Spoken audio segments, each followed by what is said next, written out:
عزیز دوستو السلام علیکم ورحمۃ اللہ۔ آج میں آپ کی خدمت میں ایک ایسی خطرناک ترین علامت کے علاج کے ساتھ حاضر ہوا ہوں۔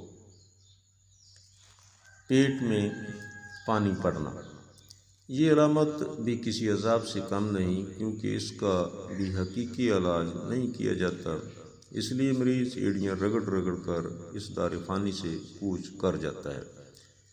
اس کے علاج کے لیے تمام غیر فطری حربے استعمال کیے جاتے ہیں جو وقتی طور پر تو فائدہ مند ثابت ہوتے ہیں، علاج نہیں ہوتے۔ دراصل یہ تحلیلی عضلات کی وجہ سے پیدا ہونے والی رطوبت ہوتی ہے جو جسم کے کسی بھی حصہ میں جمع ہو سکتی ہے۔ اکثر بچوں کا سر بڑھنا شروع ہو جاتا ہے۔ شوگر کے مریض جو مسلسل شوگر کنٹرول کرنے کے لیے ادویہ استعمال کرتے رہتے ہیں، ان کا مزاج بھی گرم خشک ہوتا ہے، لہذا گرمی خشکی جسم کی برداشت سے جب زیادہ ہو جاتی ہے تو عضلات میں تحلیل ہونا شروع ہو جاتی ہے۔ عضلات کی تحلیل کی وجہ سے پیٹ میں اور اکثر مریضوں کے پھیپھڑوں میں پانی پڑنا شروع ہو جاتا ہے، جسے ڈاکٹر ٹی بی کہتے ہیں۔ پانی نکالنے کے لیے پھیپھڑوں میں پیپ لگا دیتے ہیں، اور شوگر کے مریض کے عذابوں میں ایک اور عذاب کا اضافہ ہو جاتا ہے۔ اس سے پہلے زندہ رہنے کی مریض خواہش رکھتا ہے، پائپ لگانے کے بعد مرنے کے لیے وہ بخوشی رضامند ہو جاتا ہے۔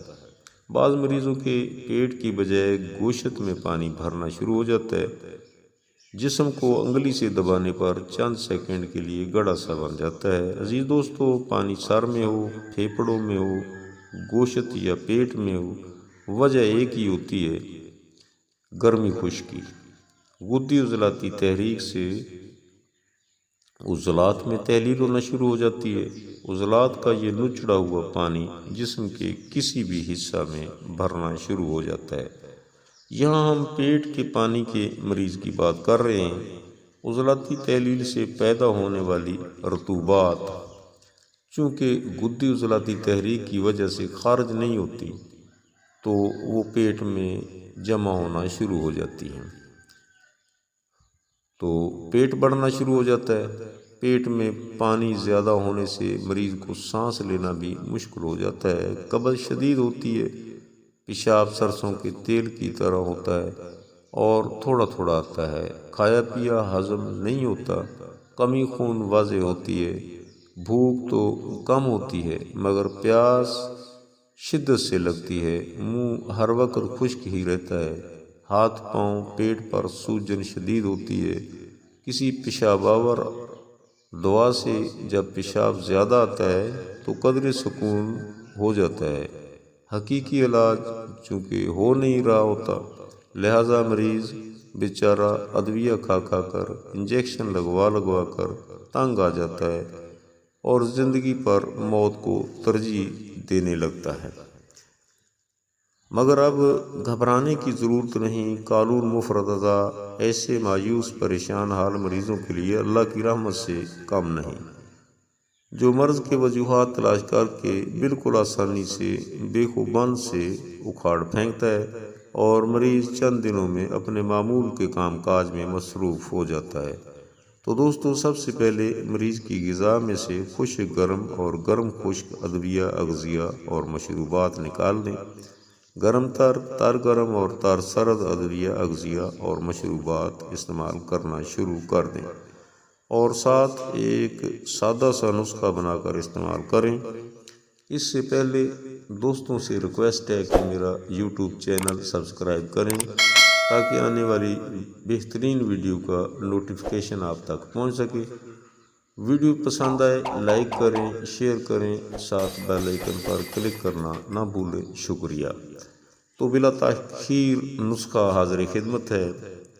مرچ سیاہ 10 گرام، سونڈ 30 گرام، نشادر ٹھیکری 40 گرام، سنا مکی 40 گرام، ریون خطائی 40 گرام۔